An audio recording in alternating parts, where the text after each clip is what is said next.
Episode 95, Baby Planets. And Moon.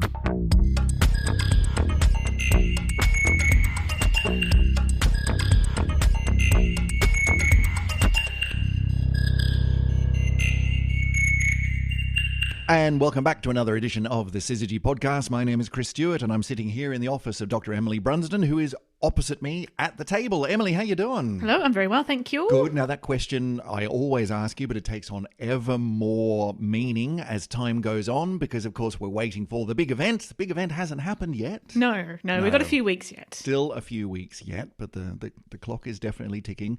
Those of you who have been under a rock as far as the podcast is concerned, we're just waiting for the day that we get the call that says, Emily's having a baby, which is very exciting. Could happen any day now, but hopefully not while we're recording this podcast right now.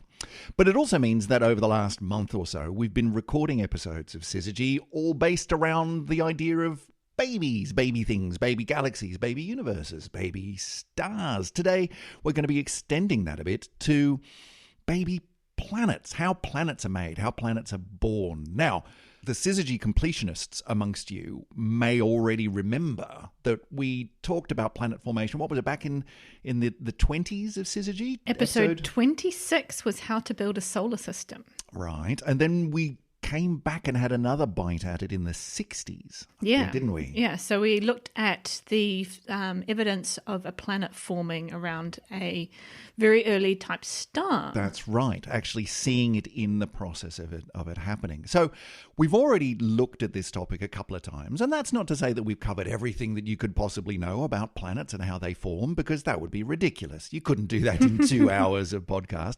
But what we are going to focus on today is some of the aspects of planet formation and where baby planets come from that we still don't quite understand. Is that accurate, Emily? Is that where we're going? Yeah, so I think it's nice to... We'll give an overview. We're not going to leave you in the dark about how planets form. We're not just going to throw our hands up and go, I don't know. But instead of kind of re-recording in some senses, particularly episode 28...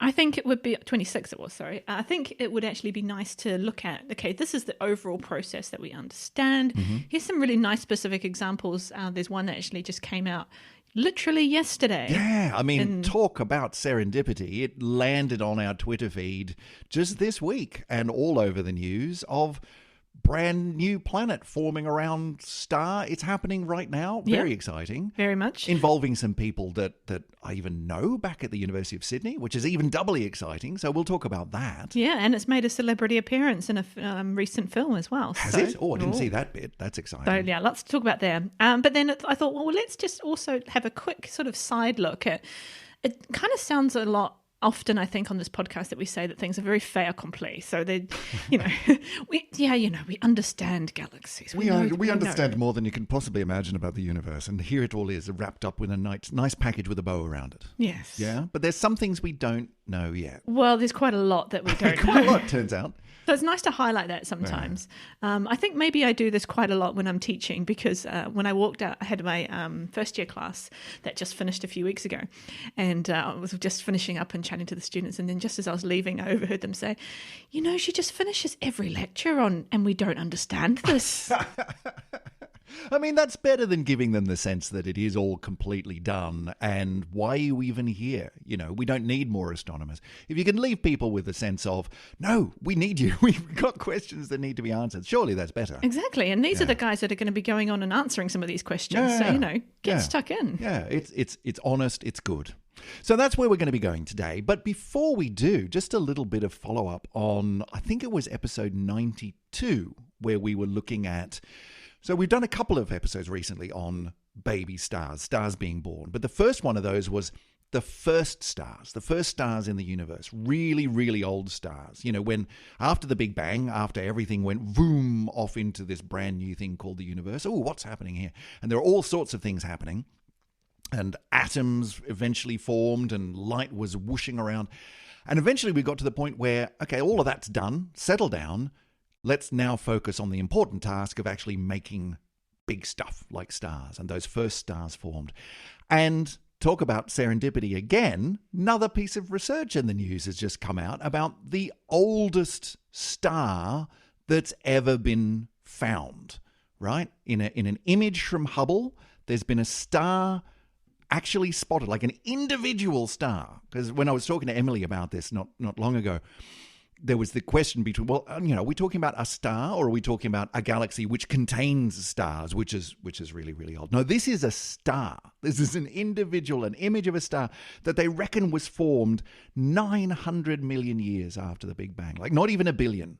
900 million years. I'm looking across the table, getting a reaction from Emily. Emily, is this exciting? Of course, it's really exciting. I wouldn't have even thought you could do it because, as we say, when we were talking about the first stars in that episode, we were talking about galaxies that we were observing, and we were talking about galaxies that we were observing kind of 400 million years after the Big Bang, which is earlier, yes. Yeah. But we're talking about galaxies, which is the entire light from hundreds of billions of stars put together. And these are the things that we can only just see. And you're inferring, well, I mean, it's a galaxy. It's got stars in it. So when we're seeing galaxies, we're seeing stars, like surely. But no, this is a star. And they've done it in a really clever way, haven't they? Yeah. So, I mean, to pull out the idea that you could take a picture of an individual star from this kind of smudge of a galaxy, I would have thought instantly, Yeah, you're you can't do that. Because by definition, looking at things which are really, really old because of the speed of light, the finiteness of the speed of light, if you're seeing something which was, to all intents and purposes, 13 billion years ago, then that means it's like right across the other side of the observable universe, because that's the only way we'd be seeing it now, is if it was 13 billion years ago in time and space, right? The light's got across the space to us. And that's really far away. How do you see a star, an individual star? And it turns out they used a really, really, really clever technique. It's called gravitational lensing, which is where you can magnify something far, far away by the way the light bends around something really massive in between us and the really distant thing. Yeah, right? Yeah. Essentially, it's saying, well, we don't have the technology and the telescopes to do this kind of here on Earth, but let's just let the universe create us a giant lens. Yeah, because gravity bends light, right? General relativity, this is Einsteinian stuff. Light follows a curved path around really, really massive things. Then that's all a lens does, right? A lens just curves light and focuses it and forms an image. And so what you can do is look at something really far away with something really massive in the way, and it'll lens around it. It's called gravitational lensing. And so the astronomers looked at this really, really distant galaxy as it was lensed by a massive cluster of galaxies in the way, and they realized that one part of the entire galaxy that was being lensed, one part had been magnified so much, like thousands of times, that there was this spot in it that they're going, I reckon that's a star. Like that's one star. All by itself. Yeah, which is amazing. Staggering. Absolutely staggering. Anyway, we'll put a link to that in the show notes. We're not going to go on about that at length because that's not the topic of today's show. But it is really cool that it comes only a couple of weeks after we talked about this exact topic. It's almost like we are influencing in real time the research and discoveries of the astronomical community. Well, obviously. Obviously. So thanks everyone for following that up for us. We really appreciate it. Look, enough of that. Let's get on to today's topic. Emily, we're talking planets and we're talking where they come from and how they're born. Yeah, well, let's have a quick sort of overview of how we understand our solar system formed, the planets in our solar system. Because we know this one really well. Yeah. Well... Not so much? Okay. Well, we know reasonably well what the solar system looks like today. Sure, we're really familiar with what's around us now. But actually sort of pushing rewind on that button can... Not so easy. Yeah, you can diverge into a lot of different pathways pretty quickly. Yeah. But, I mean, I still find it absolutely staggering that the rings around Saturn haven't always been there and won't always be there, and that's actually really quite a transient thing. Yeah. And if something like that is only hanging around for a relatively short while, then I don't know how we know anything. I'm just completely floored by that one. Okay. Well, we do know the general process. So we know that we talked about the formation of stars sort of in the now, here and now, in the last episode. And the sun is no exception to that. It's the sun formed from the collapse of a molecular cloud of gas and dust and came together. And it's planet formation is all tied up in star formation, right? We've been very naughty in some ways of putting these into two different podcasts because we should have you kind of overlap It's them maybe all a little bit tied more together. But, Yeah. let's pull it apart. That's fine. So we had this, as the protostar was forming, then we had this protoplanetary disk, which we didn't talk too much about, but was basically the stuff that, from that molecular cloud, that didn't make it into the star core itself, or the sort of central region that becomes the star. So it's a similar composition to what the star is going to end up being made of. Of course, the star's going to go on and do fusion and all sorts of kind of exciting stuff. But broadly, the disk is going to form out of the same primordial material. So you've got lots of hydrogen, bit of helium, and then because we're talking about the here and now, we've got other sort of chemical elements that have been injected into the mixture from previous generations of stars. Right. Through those nuclear processes in other stars that have come before, you've got, you'd have most things by that point, wouldn't you? Most elements that are commonly found you would have. Exactly. Yeah. And these are going to be the things that eventually become our planets and so on. That's today. us, right? Yeah. So about 100,000 years or so is kind of the lifetime of this protoplanetary disk. It's sort of after the birth of the star, whichever point you want to really call the birth of the star. But like when we talked about the T-Tauri stars and the Herbig AE stars, etc., from the last episode, we're talking about this kind of period is when they've got the disk. Right. Now, so the disk sort of sits around, and then what happens is you've got two different sort of pathways to planet formation, which kind of makes sense because we've kind of got two broad categories of planets in our solar system today. You might have noticed we've got 4 little rocky ones, which sit quite close to the sun. Yep. Mercury, Venus, Earth, Mars. Got that? And then we've got 4 big gassy ones. Yep. Which are a bit further away. Jupiter, Saturn, Uranus, and Neptune. Yes. And then we won't talk about anything else. No. Just leave it alone. But it actually works quite nicely with this model, Yes, actually, that's right. if we leave other interlopers off the menu. But so those two obviously have different formation processes because they come out looking very different. And the dividing line is actually kind of a real line that you could draw, or at least a ring you could draw in the solar system that changes which type of planet you're going to form, and that's known as the snow line. Yeah, now remember this one coming up. We have gone through that when we talked about the planetary formation before. So that's, it's in the name really, isn't it? It's where ice is allowed. Yeah. Yeah. So you think, hot close to the protostar, cold far away from it, somewhere there's going to be a temperature of 0 degrees Celsius, which is where water freezes. So instead of having water sort of in vapory, sort of gassy format, which would be in the inner solar system, you've got it in ice crystals, which is in the outer solar system. Sure. Okay. And so that forms I was about to say convenient. It's not convenient. It forms a defining line between, on one side of that boundary, you tend to form planets in this way. Yeah. And on the other side, you tend to form planets in that way. Yeah. So the good news about the ice, let's go to the outer solar system, is that it's very sticky. Right.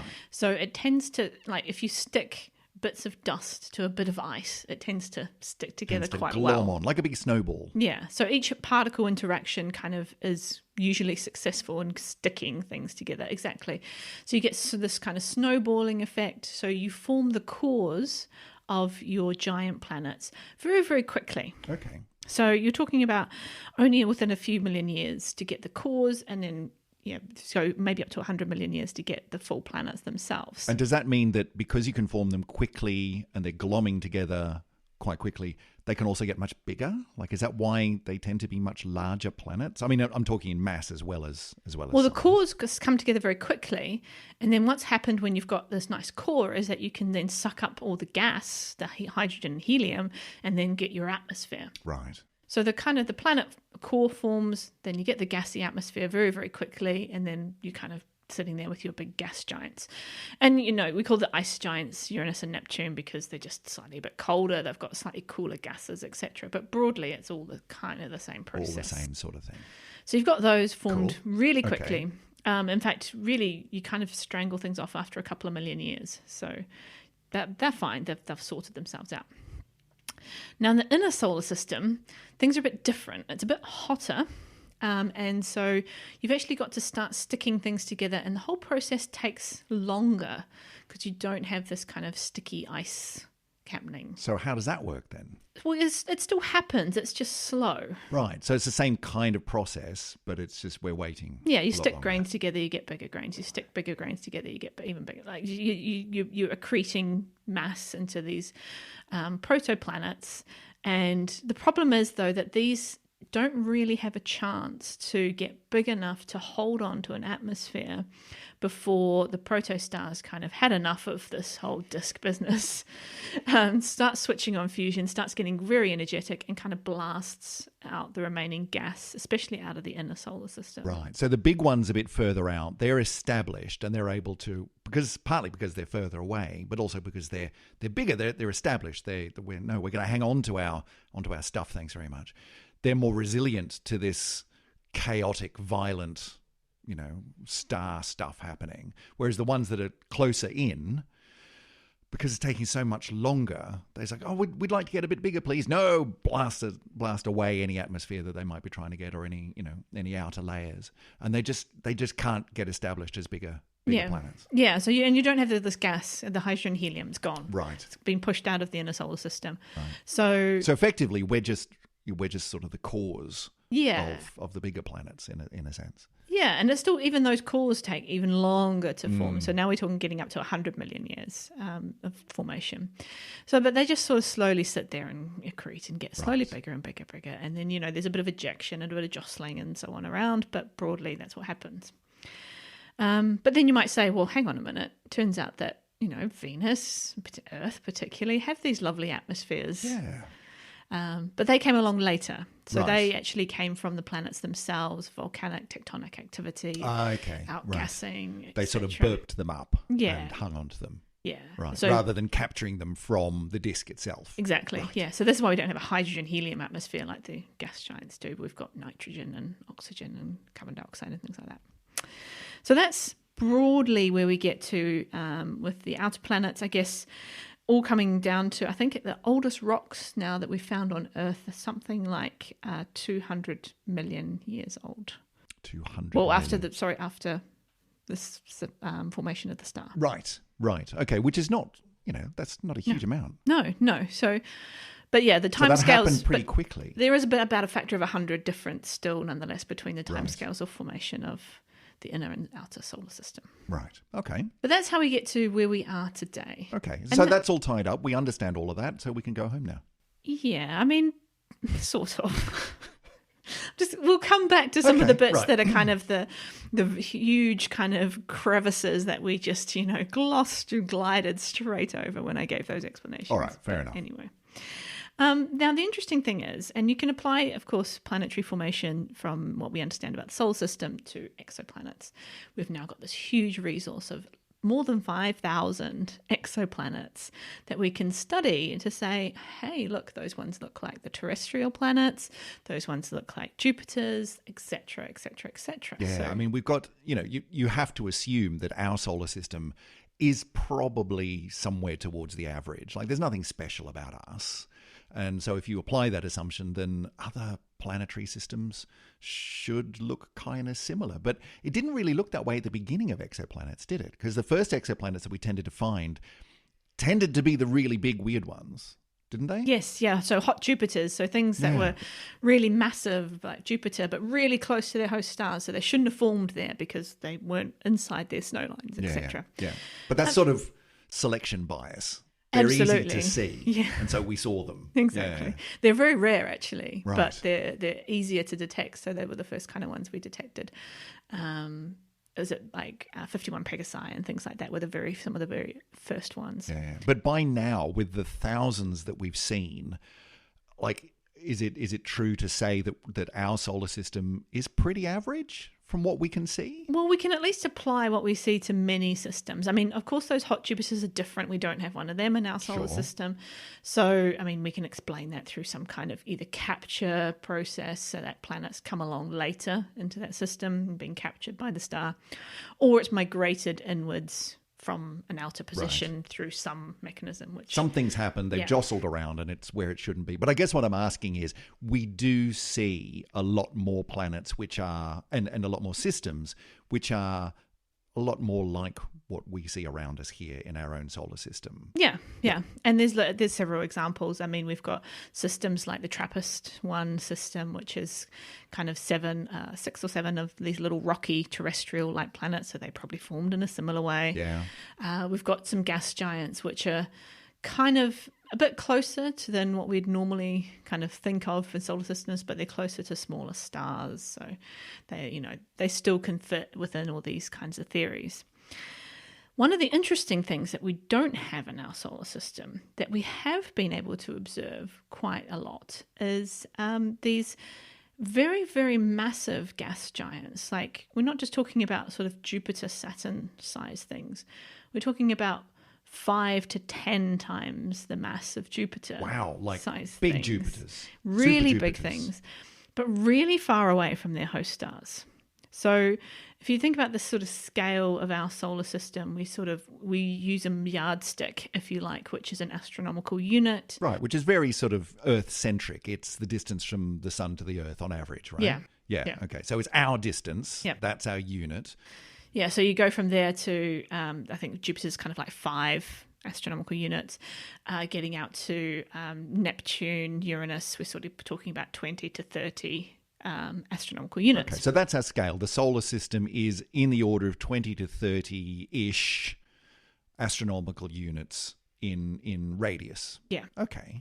So when we're talking about finding these enormous Jupiters, which are like 50 plus astronomical units so away. way out beyond our planets. Yeah. Having a massive, like 10 times the size of Jupiter planet. And we don't have that, at least as far as we know.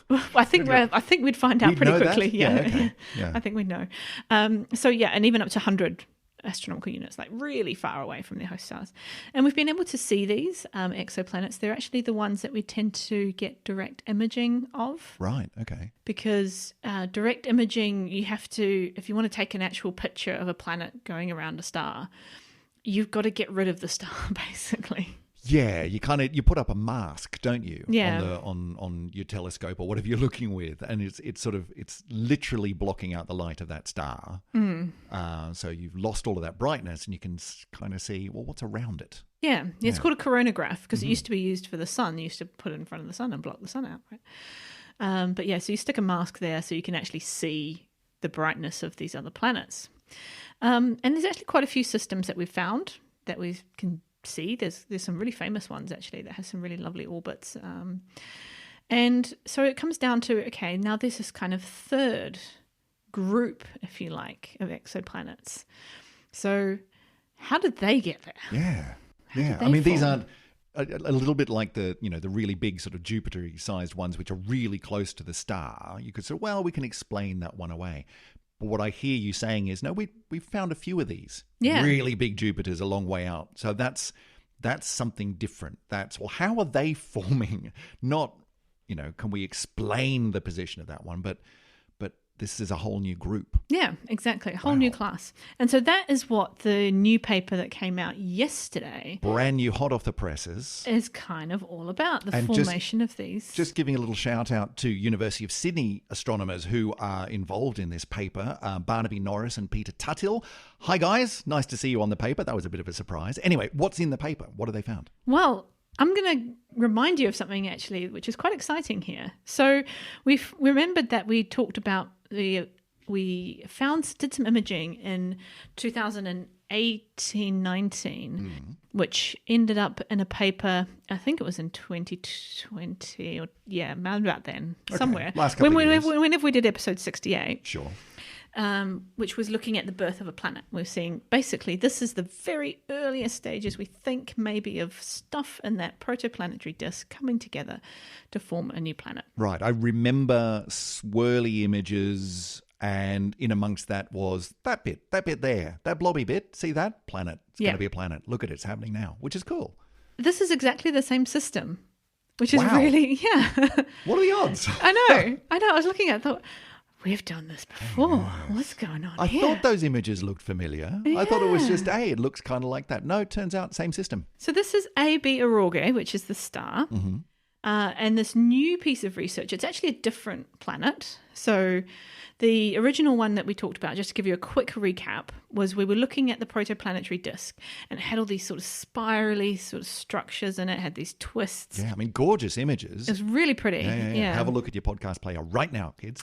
And these were taken using the near infrared, the VLT, and they were taking pictures of all these kind of structures and saying, actually, well, hang on, look, where that little twist is, that looks like it could be the very beginning of a planet forming. Right. And if it is, then it was going to be something between 4 and 13 times the mass of Jupiter.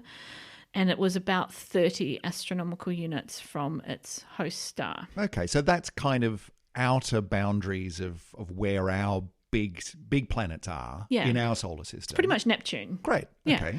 So, and that was that. So we're talking about, how all these planets coming together. It was, the paper didn't quite go as far as to say this is definitely a planet forming. But they were saying, this could well be. It basically. looks good, sure. So now we've got some new observations of this system. So this time the authors have gone to Subaru, which is one of the biggest ground-based telescopes that we have. That's in Japan. Yes, and the Hubble Space Telescope. So we got both those telescopes. And they took some new observations and they've found looking a bit further out. So now we're going out to 93 astronomical units. Right, so that's a long way. That's like 3 times further out than any of our planets are. Yeah, and zooming out on those original images that we had. And from there, they've been able to identify at 93 astronomical units that there is actually a protoplanet there. Wow, like not maybe, like we're pretty sure. There's a thing. They've given it a name. Okay, so they're pretty sure then. I think they're reasonably sure. I mean, it's still an unconfirmed planet. It's a candidate planet still. But they've actually gone with the designation of a planet, which is, I think, a step further than the previous research that we discussed. Cool. So what do they call it? Well, AB Aurora. Oh, okay. Right. We've mentioned naming systems before. Yeah. I got my hopes up there'd be something interesting. But no, we'll just give it a letter on the end of the name of the star. So the A and the B are capital for AB Aurora, and then AB, the second B that is a little case, doesn't mean it's the planet. And we're not going to go back to why we don't have A's. No. Just how it is. Yeah.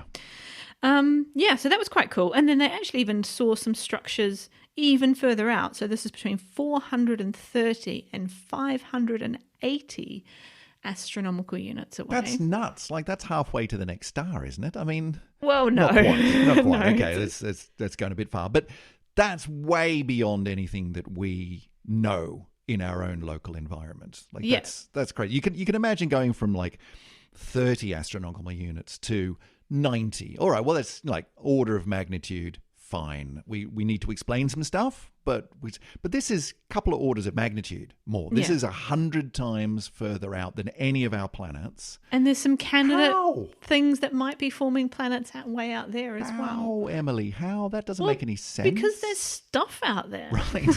And if there's stuff, then you can make things out of it. Yeah. Now, this is where it gets interesting because when you sort of start to sit down and actually do some proper physics with this, not just some kind of scissor-G gloss over just hand-wavy stuff that we do. Stick some stuff together and blast some gas onto it and you've got a planet. Call it a planet. Give it a name.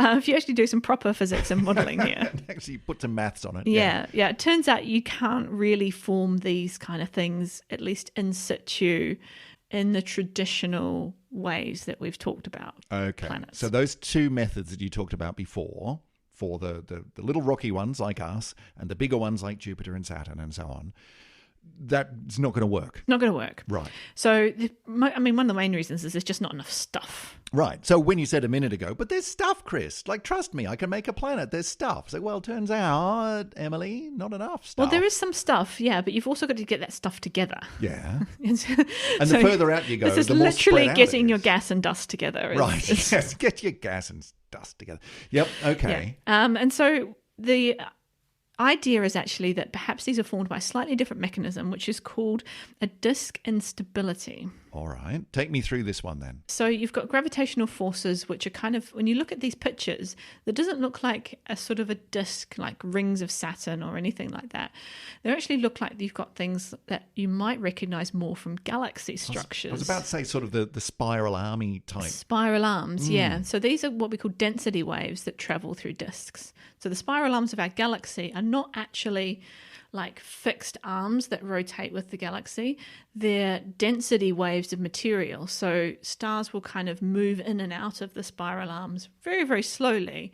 But basically it's kind of more like a pressure or a pile up. Almost like a sound wave traveling around that as stuff bunches up, it then like presses, or I guess, I mean, is it gravity based? Is it like? Yeah, it is gravity based. Right. Yeah. So you'd get sort of this as it bunches up, you'd get this sort of wave of gravitational attraction, but then that creates a bit further out where there's a bit less stuff, and so there's a bit less gravity. And so those are the conditions under which you do get this kind of sort of pressure wave, except that we normally wouldn't think of that in terms of gravity. It's absolutely fascinating. It's so interesting, is this isn't the same kind of thing happening but on a smaller scale? Sort of, yeah. I mean, I've got the quote here, which I quite liked. It's a violent and rapid process of gravitational collapse. Okay, that sounds good. Yeah, I think that's all you need, really, isn't it? Yes.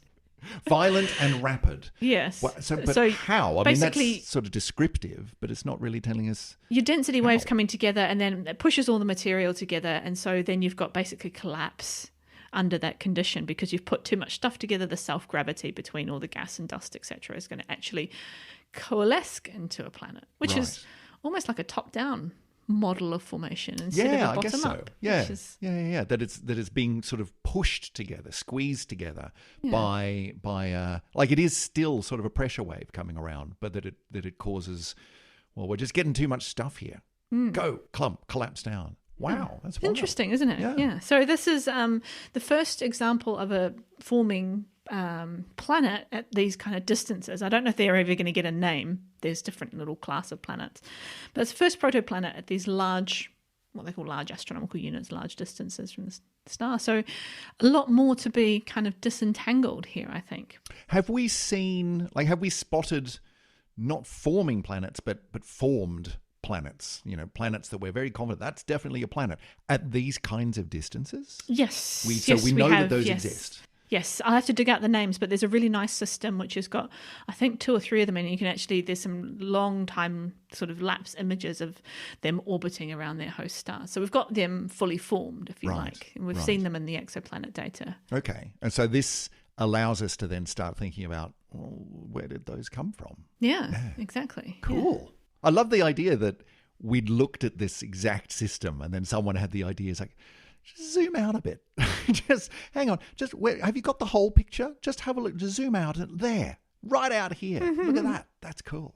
Yeah, and I mentioned that this system was also a celebrity system as well. Yeah, you did. So what's the story there? Well, interestingly enough, and it was just a throwaway comment that I found in one of the articles I was reading, but I thought, oh, this is kind of fun.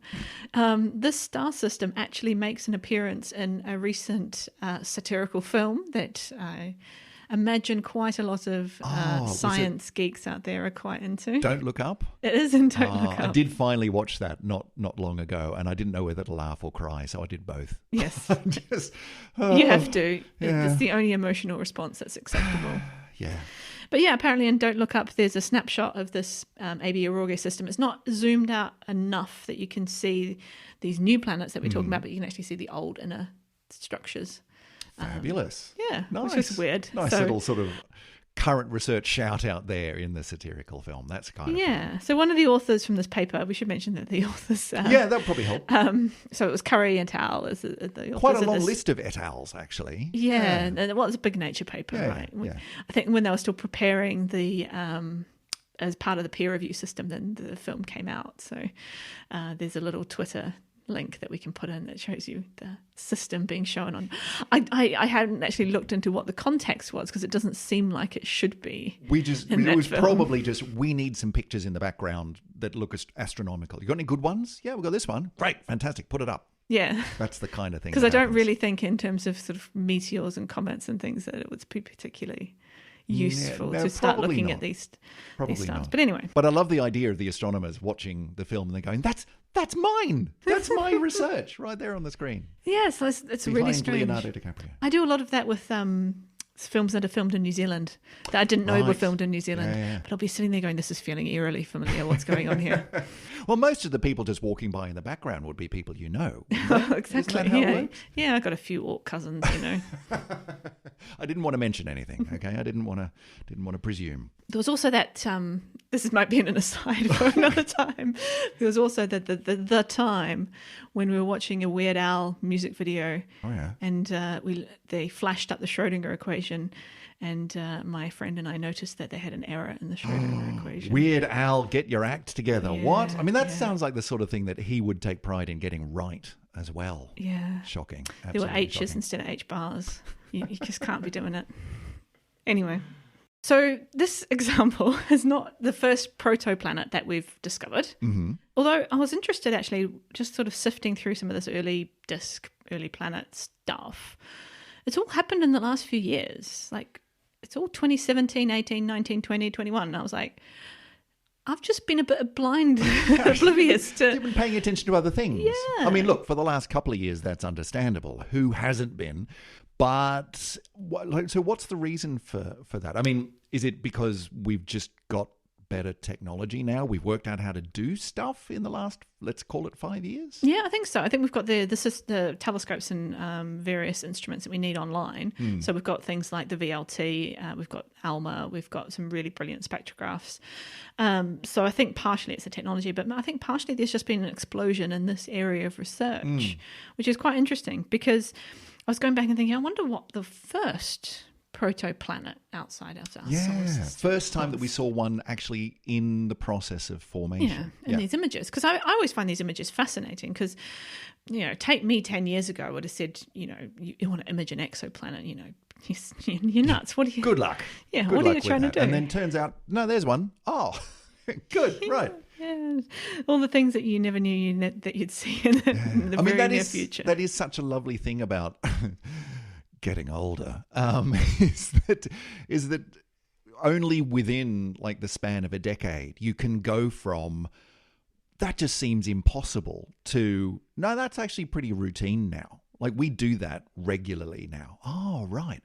And there are so many parts of modern scientific research where things are just progressing so quickly that you can, in the space of just a short period of time, like a few years, go from, look, we just did a thing for the very first time ever to, we got loads of those now.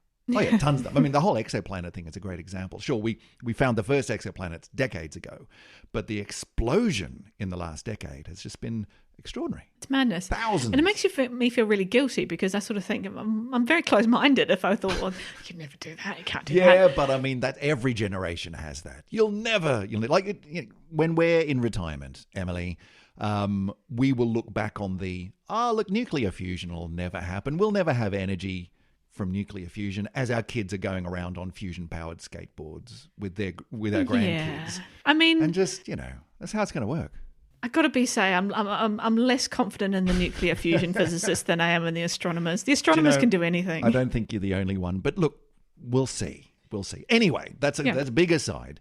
Protoplanet. First protoplanet. Yeah, it was imaged in 2018 was the paper. So that was the first one. Yeah. Wow. Yeah, how have we missed all this exciting stuff? Well, I mean, I want to say we did talk about it, didn't we? We did talk about, we did the AB Aurora stuff. Yeah, but we didn't do this particular first one. But that wasn't the first one, okay. No.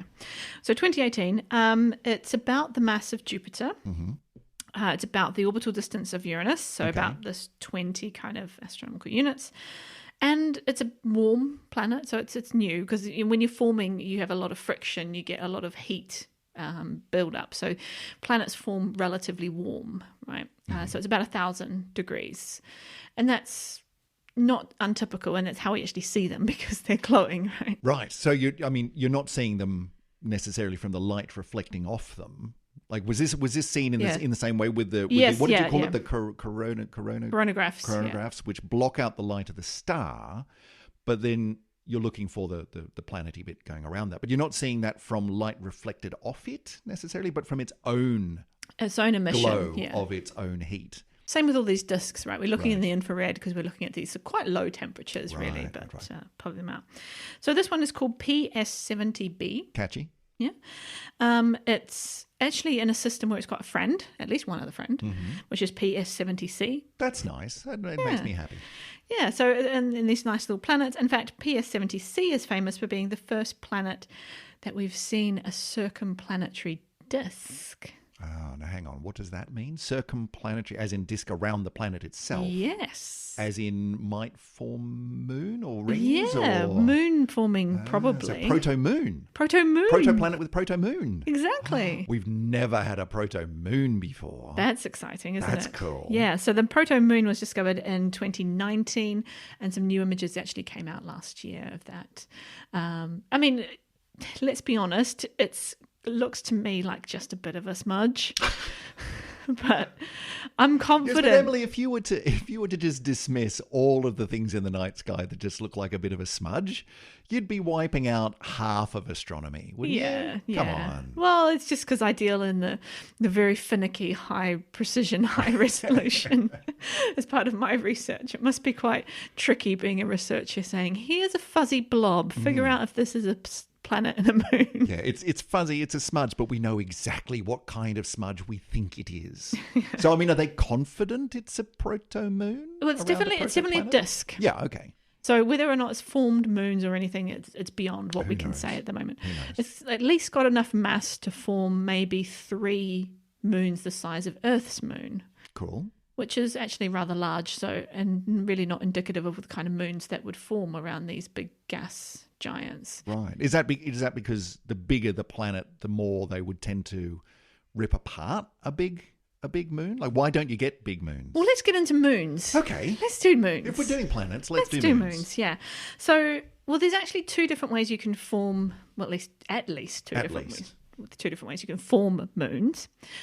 So there's the way that the terrestrial planets tend to form moons, which is what Earth has done and what Pluto has done, despite it not being a terrestrial planet. But yeah, that aside, yeah. Which is basically just get smashed to bits by something. Yeah, Earth got hit by a big thing, didn't it? By Theia.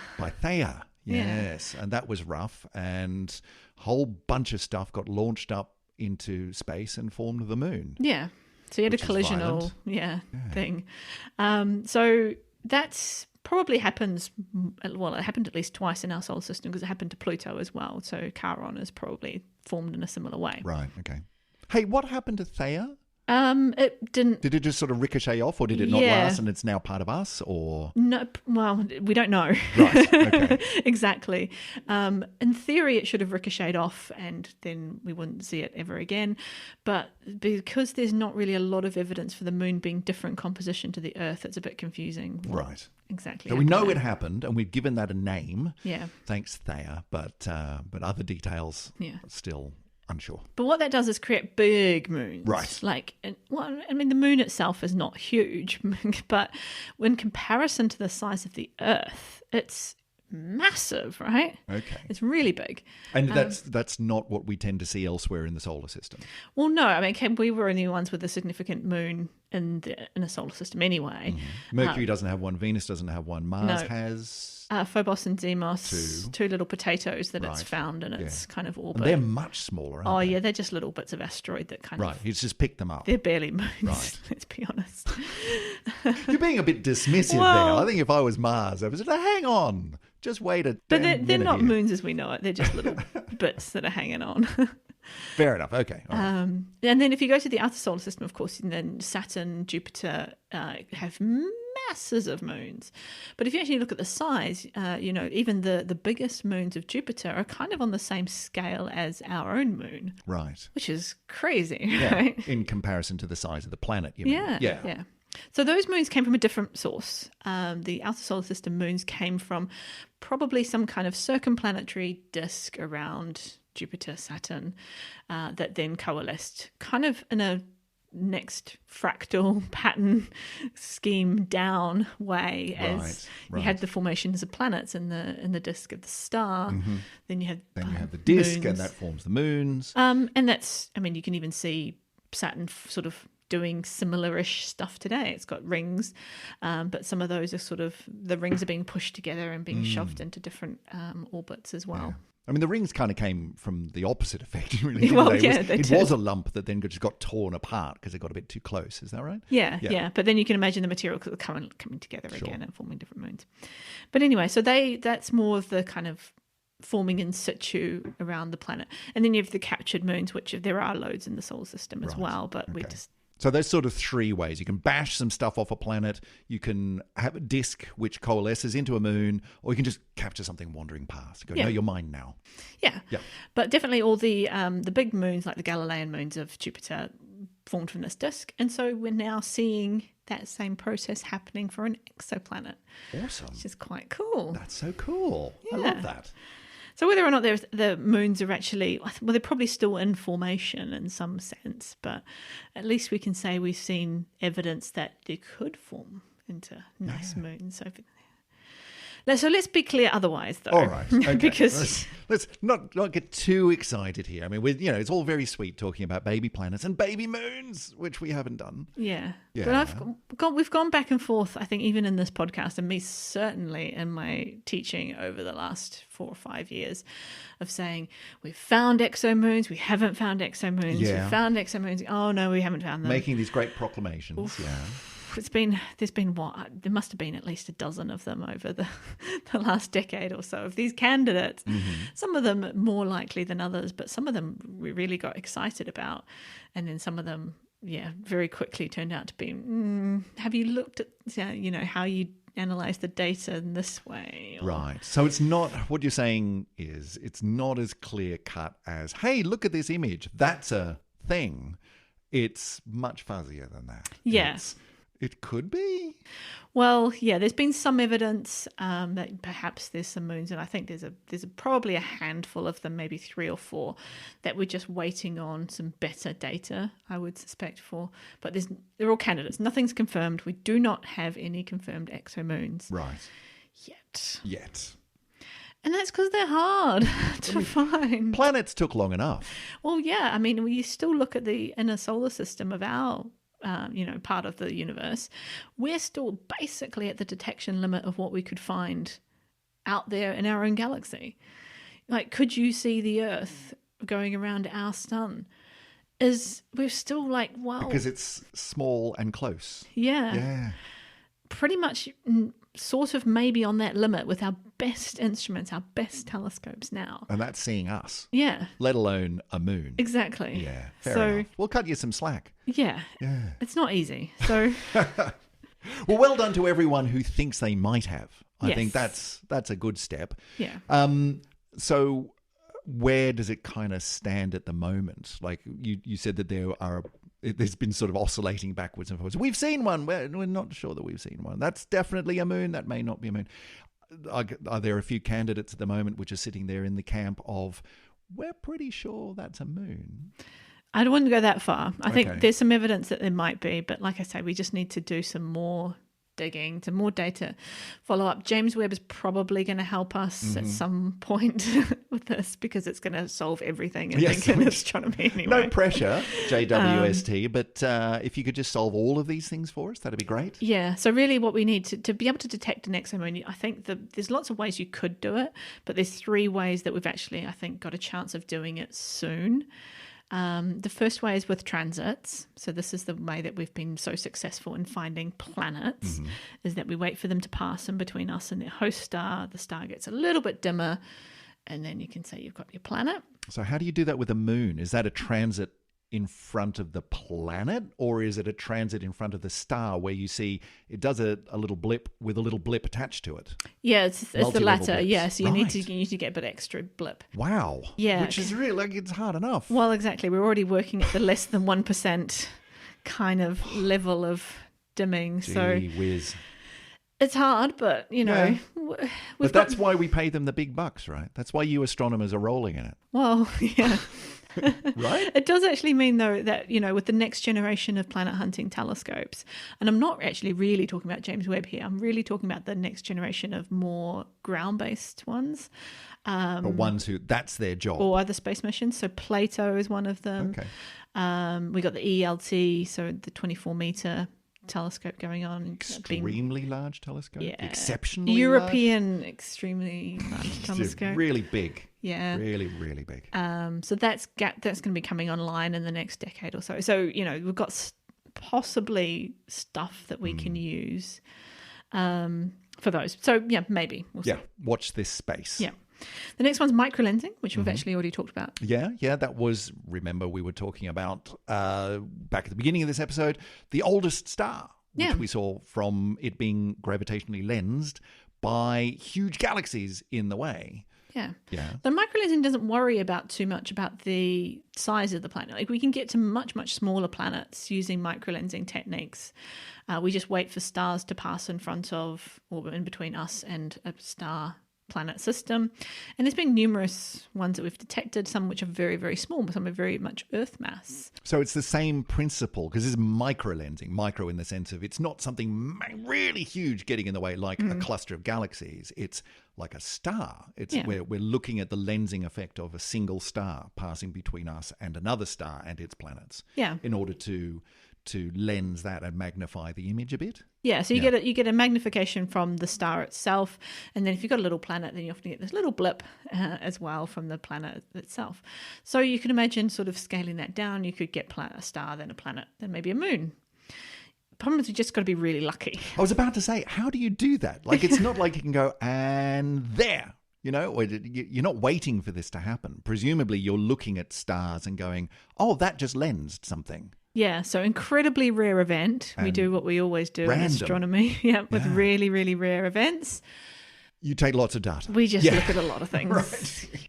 Yeah, there'd be computers involved. Yes, definitely. Yeah. So we do surveys of very, very dense stellar regions. We do the Milky Way, look through the Milky Way hunting for these things. Lots and lots and lots of stars and hope that a few of them might be lensing something that's interesting. Yeah. Wow. So I'm not sure what the incidence rates are expected to be, but I'd say they're pretty small. Getting a planet is already quite rare. So getting a planet and a moon. And a moon? Gee whiz. You're really rolling the dice This there. is really hard stuff. Yeah. And then the other thing is actually you can do potentially some interesting things with spectroscopy, where you look at the spectroscopic signature of a planet that's from the light that it's either reflecting or transmitting from its host star. You can sort of get a spectral signature from the planet, and we can do this. We do it for some. Sure, I remember that coming up. Yeah, that's how we know that there's some planets have methane in their atmosphere. Yeah, that's right, because the light that sort of comes through the atmosphere of the planet reflects or tells you about both the light from the star, but also what did you just go through though? Yeah. Like the atmosphere itself does things to that signature. So the idea is instead of coming it through the atmosphere of the planet, you get it to bounce off the atmosphere. So just before the planet kind of hides behind the star, you're actually getting the starlight reflected off the surface of the planet. Right. So it's like having a mirror behind the star. Yeah. And so you can get the same spectral signature. It's just it's basically the same technique, and you can do all the same stuff as you do with the transmission spectroscopy. But the idea is if there's a moon there as well, then you might also get a little bit of the signature of the moon, and that might look a little bit different from the signature from the sun, or at least from the planet, and at least they'll be combined in a slightly different way. And again, let the computers figure it out. None of this sounds in any way remotely easy to do. Oh, no. So, but those are the top three. Yeah. Good. There are other techniques might be available. No one said this was going to be easy. But, I literally have had to swallow my words twice already in this episode. So let's wait and see. Yeah. Well, look, if we in 18 months' time end up having episode, I don't know, like 130 or something. We go, do you remember back in episode 95 where we hadn't even spotted any moons, any exomoons yet? Like absolutely definitively. Now we're just tripping over them. There's one over there in the corner. That'll be, I predict, by episode 130. There you are. Strong prediction there. Oh, look, but what do I know? I know literally nothing. Right. So we're coming, I guess, back full circle. We've talked about baby planets. Forming and baby moons forming, and why we don't see even not baby moons today. Yeah. So what don't we know still about how planets move. Well, I mean, when you say we, like there's loads I don't know. But how about you? What don't the astronomers know? Well, I thought it'd be nice to highlight. What have I got? 5 points. Right. This is only 5 of many. But pick 5. Well, these are the top 5 or a random selection of 5 These are things? ones that I've read about that I find interesting. Okay. So these are a personal curated list of things that I think would Emily's be good top to know. 5. Yep. If the astronomy community could just get onto this, that'd make Emily's quite day. good. So, number 1, how do you go from grains to cars? How do you go from grains to cars? Okay, my interpretation of what you're saying there is grains, very small little lumps of stuff, granular-sized bits, to car-sized chunks. And when you're forming a planet or a moon, presumably, you've got to go from really, really tiny, dusty bits to larger chunks, grains, to eventually you're going to have a car-sized bit. But I'm guessing from your question, there's a bit of a question mark about, how do you get from that to that? Yeah. So you can stick things together using electrostatic forces when they're small, which is how you get to, say, bits of planet that are kind of the size of a grain of sand, for example. Right. That's like rubbing a balloon on your hair and then sticking the balloon to the wall. Yep. Right. It's that kind of static electricity attraction. Yep. That's all. So that's all fine. We can sort that. Sure. Cars, you've got gravitational forces that kind of start to take over now. Right, okay. Holding things together. Cars can, though we don't tend to see it in the world around us, cars are big enough that given enough time, they could clump together by gravity, not electrostatics. And, have their own little gravitational field that they can pick up the small stuff as well. Sure. Getting in between them is tricky. Right. And there's a lot of research going on about how these disks work, because you've got both dust and gas sort of kicking around in these disks. And the part of the problem is going from grains to cars is that the disks seem to be the stuff in the disks seem to be moving around too quickly. Right. So they've got too much energy, so that they can't just sort of come together under, for example, gravity, because they've got too much kinetic energy moving them around. So how do you get rid and dump all this energy? It's quite a tricky one. So you can model we're going to stick things together, clump things together electrostatically to make grains, and then once you've got cars, we're okay. But we can't bridge that gap.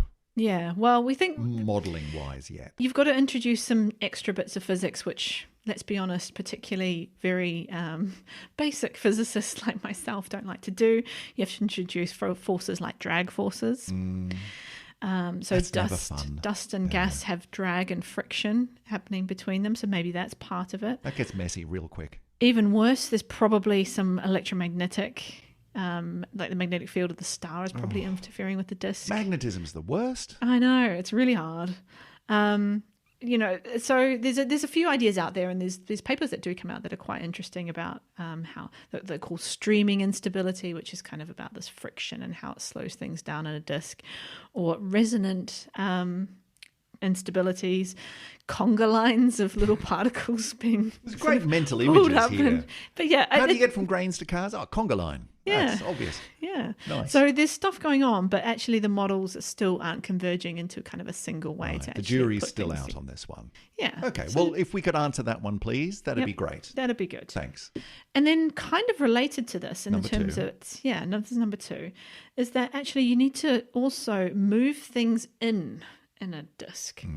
So we think that disks definitely are still accreting onto the star. So that's the inner bit, that the material's still going into the star. But everything in the solar system, for example, just needs to dump a whole lot of angular momentum and just start to calm down and move in a little bit closer to its host star. Do you mean as in the way we understand it at the moment, we can sort of in our models, we can form, out of the disk, we know what parts are going to make the star, and then these outer bits, they're going to make the planets, and that's fine. We can see that happening. But to match what we see in the universe, somehow all of that's got to shift in a bit at some point. That all the models are currently saying, yeah, we can make your solar system. It's going to be a bit far out for what you're looking for. Got a bit too much energy. So somehow we've got to as you say, dump some of the angular momentum, stop it spinning quite so much, so quickly, flinging itself outwards, and just come in a bit. Yeah. How would they do that? Well, we don't know. No. Okay. We think there's this viscosity, which is kind of related to what we're talking about, the Drag and friction, yeah. stickiness of the disk. But the observations that we have so far suggest that actually the stickiness of the disk doesn't seem to be related to the size of the planetary system particularly well at all. Right. So that doesn't help. Yeah, it seems to be all a little bit weird. Yeah. You know what it is? It's probably magnetic fields again. Probably. I wouldn't be surprised. Bloody magnetic fields. I know. But anyway, so you got to inwardly spiral a few of the things. Okay. Figuring that one out. Yeah. That'd be quite nice. So that's number 2. Yeah. Okay. Then we go to number 3, also slightly related, is migration.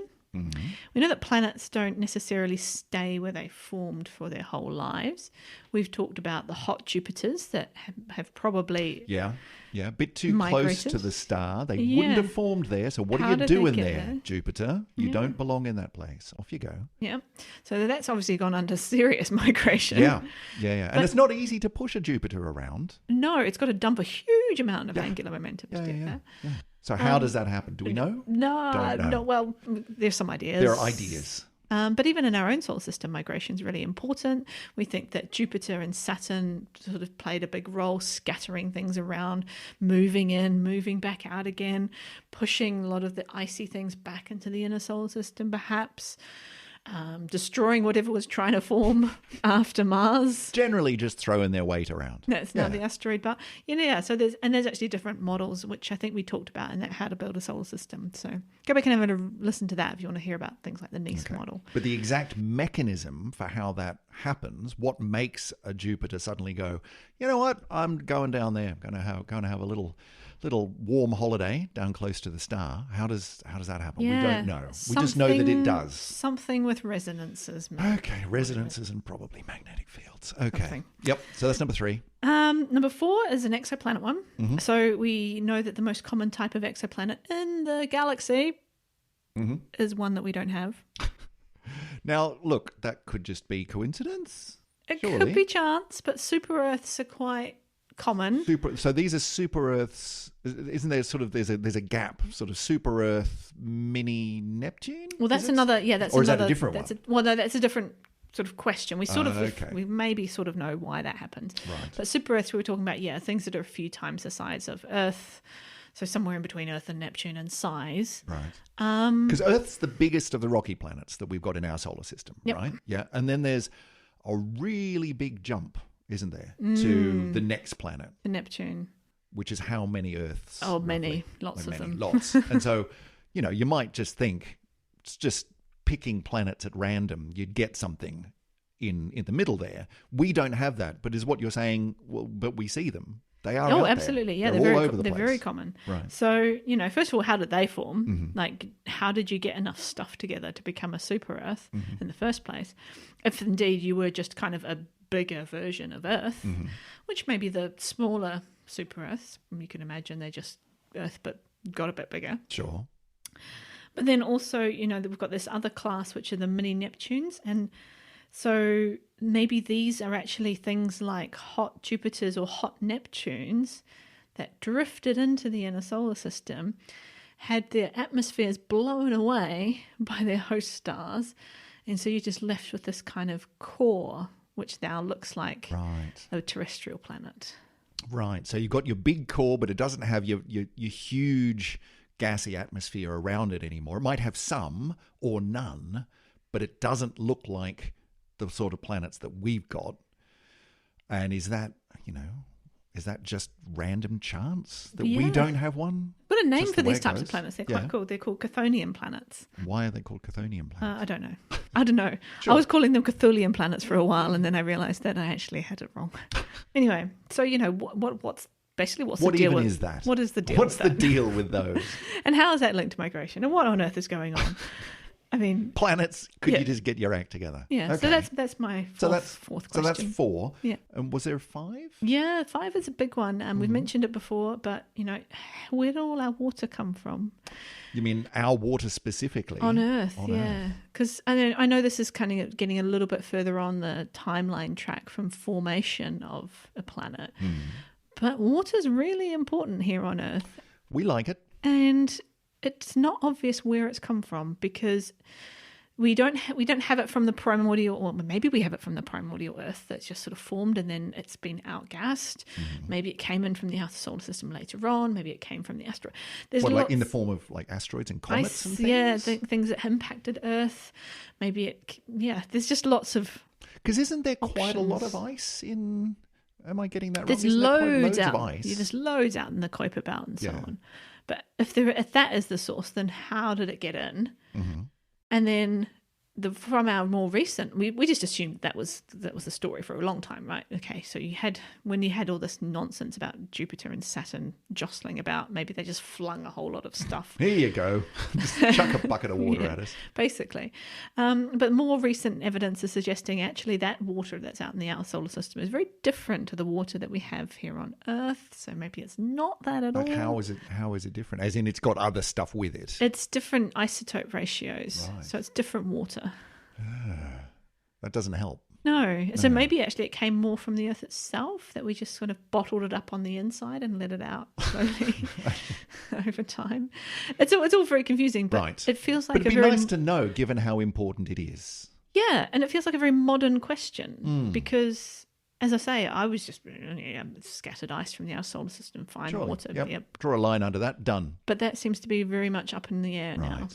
So that's kind of cool. All right. Well, look, there you go. If you don't have enough to do, astronomical community of the world, then that's Emily's top 5 wish list. That'd make a really nice, baby shower present. I think that'd be good if you could just sort out a couple of those at least. Yeah. That'd be fantastic. Now I know we've made also a huge progress in lots of these areas, and I've also skimmed across that. We don't want to sound impatient. No.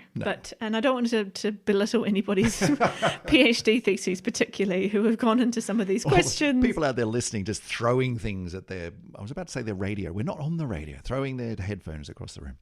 Yeah. So I know we know more than what I've been able to quickly gloss over today, but I still think there are big questions to be answered in all of those areas, and probably loads more that I'm not even aware of. Well, if we can do our part in encouraging the world to look into those things, and at the very least, Emily, we've got some insight into those lectures that you give where your students come out the end and go, we don't know anything yet. No, we do. We know a bunch of stuff, but there's still really good questions to ask. Yes.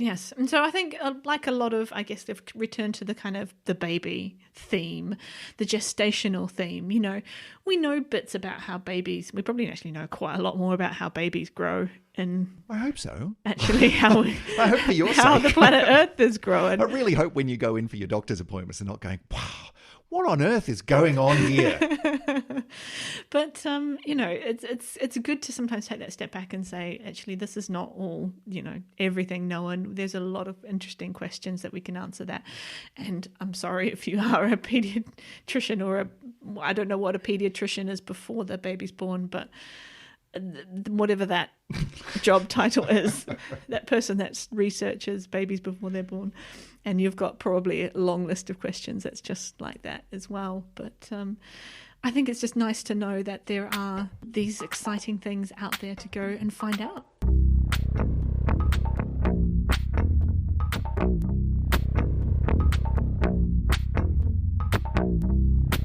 Well, Emily, I think we got a 2-for-1 there. We started off talking about baby planets, and we ended up just throwing in baby moons as well. It's like having twins.